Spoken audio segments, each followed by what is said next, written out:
Josh Pate from the Late Kick podcast. Josh, let's start with the Texas Longhorns. What are we going to find out about Quinn Ewers and that starting quarterback job this weekend?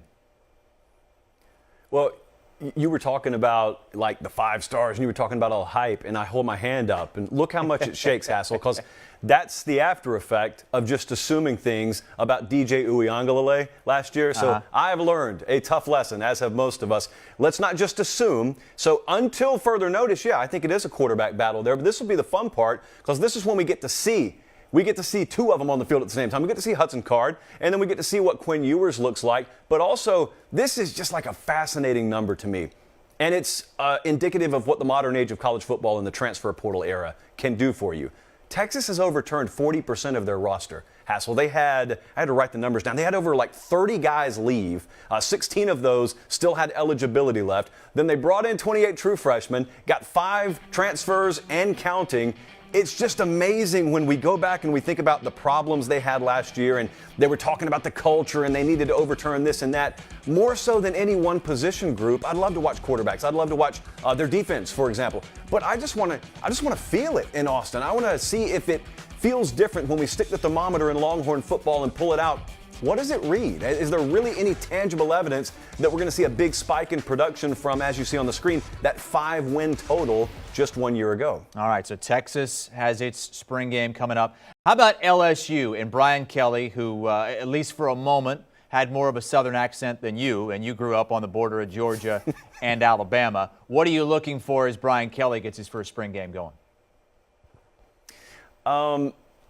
Quarterback is the obvious answer here. Jaden Daniels came in by way of Arizona State in the transfer portal. And a lot of folks, including some folks on our network, they just assumed, well, that's going to be the guy. That's going to be the starter. A lot of folks around LSU think that. And this may be a party that I'm just last to because I'm not quite there yet.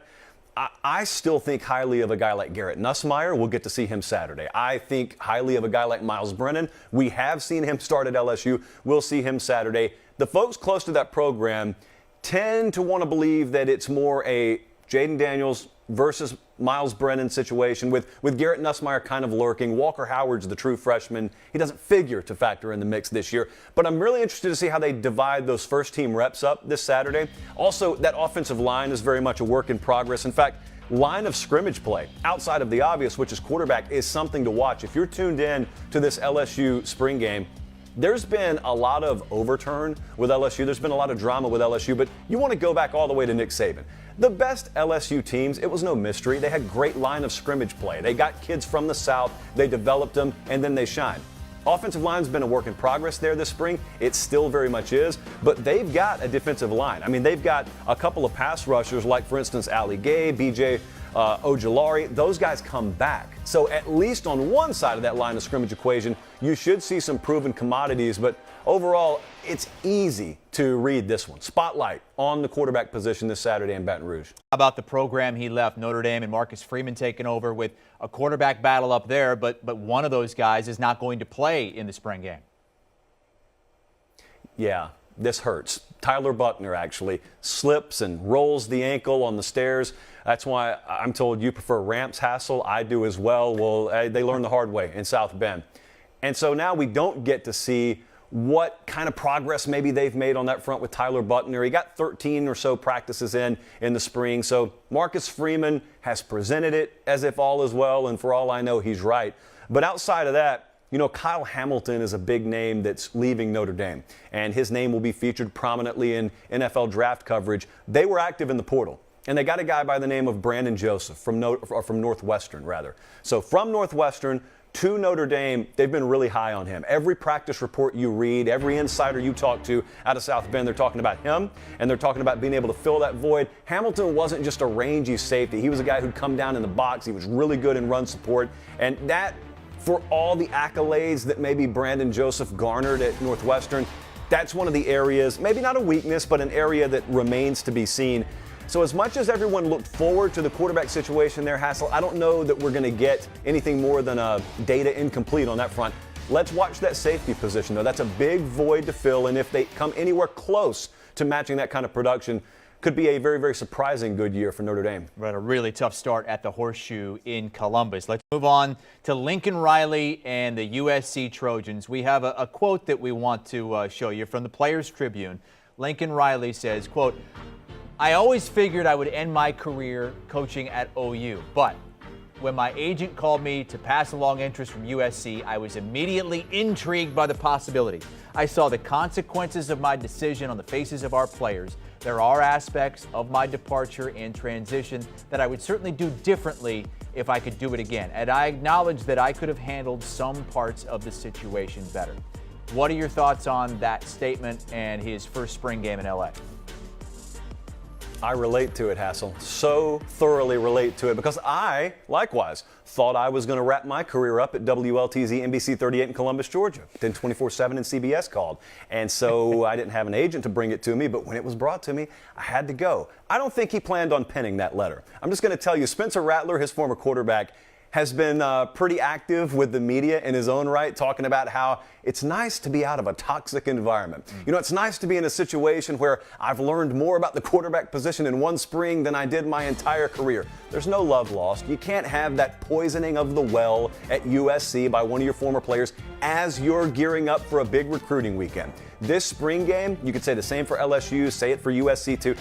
This spring game is as much about recruiting as it is us finding anything out about Trojan football. Now, as for matters on the field, Alex Grinch, defensive coordinator there, you know, you watch USC for the last several years, to be honest with you, defensively hasn't been a product that you'd be proud of. And they never swarm to the ball. That's what they've emphasized all spring, swarm to the ball. As much as you can watch for that, everyone else is focused on offense. Man, I want to see how they swarm to the ball. Do they tackle? Just what you would be told are fundamental things. They haven't had them on lock in Los Angeles in quite a while. I'll be interested to see that as much as anything. We're going treetop coverage here of spring ball this weekend. We just talked USC, Notre Dame, LSU, Texas. Jackson State is next up. I mean, this it's never happened before on this program. I doubt you put Jackson State along with USC and Texas and the others on your late kick program very much either. But it's the first HBCU with a nationally televised scrimmage. They're going on Sunday. Deion Sanders, obviously the head coach, and Travis Hunter, one of the top players coming into the college game this season. I mean, yeah, they're not normally in the rundown, but last time I was sitting at that desk that you're sitting at, we didn't have them on the rundown for National Signing Day, and then we proceeded to talk about them all day. So that was a shock to the college football world.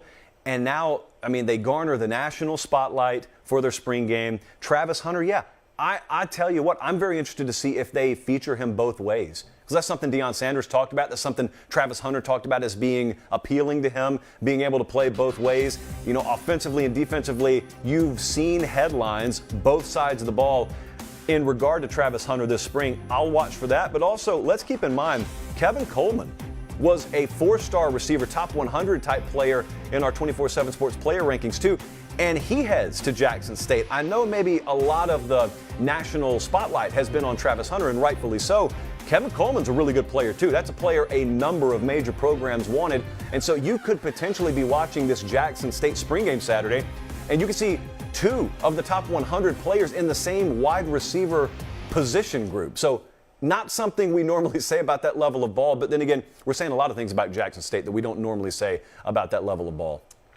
They're a HBCU team, an FCS team. I mean, so Jackson State's not a team that could, you know, compete for a major bowl game or a playoff. Is this sustainable in your opinion, and can it grow in HBCUs and FCS schools, or is this just, okay, flash in the pan, it's Deion Sanders and it's his magic and it's just kind of an outlier at this point? I think it remains to be seen. I know a lot of people have asked that question. It's what we're asking in our industry. The college football world wants to know that. What I think is it's one thing to watch it happen one cycle. I'm a pretty big believer that Deion Sanders can figure out a way to replicate this model. I don't doubt that when we're talking next signing day, if he's sitting there at Jackson State, especially if they have any modicum of success this year, and those 2 guys in particular shine, I don't doubt that we may be hearing about 1, 2, or more major names with a bunch of those stars next to their label going to Jackson State. The question to me is not even Jackson State. It's what you just asked, Hassel. Is it duplicable? Can we see that elsewhere? Because it's a pretty unique situation there at Jackson State. You've got a legend, you got a legacy name in the head coach's chair. You have that some other places, but can those places package it up as perfect as Jackson State has? They put on a clinic, man. Everything from marketing to messaging and PR and now talent acquisition. They've put on a clinic, the likes of which some Power 5 programs could learn a lot from. My answer is I don't know. I would be very, very interested if all of a sudden another program or two out there at that level all of a sudden make their own shockwaves on a signing day type show or a national signing day type environment, because then you really get that conversation rolling. We will see. No offseason for Josh Pate and college football. Thank you for joining us here on HQ. Looking forward to listening to your latest podcast, The Late Kick with Josh Pate. Thursdays and Sundays, 8 p.m. Eastern Time. We give you time because you can watch it live on YouTube and Facebook. Do you want a sports network that delivers everything that matters about the game? The highlights, the picks, the instant analysis, no yelling, no fake debates, no politics. Hit the subscribe button and never miss a moment.